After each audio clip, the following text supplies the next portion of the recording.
మేము 2 stairs individual house కడుతున్నాము.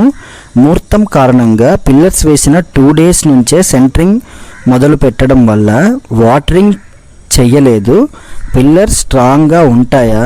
2 stair pillars చెప్పండి, భయంగా ఉంది. మేము చేసిన తప్పుకు అని అడుగుతున్నారు. అంటే స్లాబ్ ముహూర్తమో ఇంకేదో సంథింగ్ అవ్వచ్చు. ఆ ముహూర్తం వల్ల ఏంటంటే కంగారుగా పిల్లర్స్ వేసిన 2 డేస్కి సెంటరింగ్ వర్క్ స్టార్ట్ చేసి స్లాబ్ వర్క్ అయితే చేయించడం వల్ల వాటరింగ్ చేయలేకపోయారు.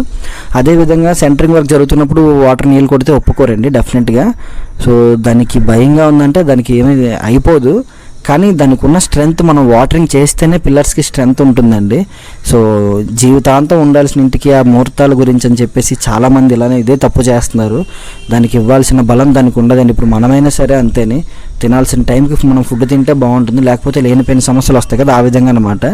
సో భయంగా ఉందంటే మీరు అంత భయపడాల్సిన పని లేదు, కానీ మీరే మీ స్ట్రక్చర్ని డిస్టర్బ్ చేసుకున్నారనమాట. అన్ని లక్షలు ఖర్చు పెట్టుకుని ఇల్లు ఒక్క ముహూర్తం వల్ల ఆ విధంగా చేయడం అయితే రాంగ్.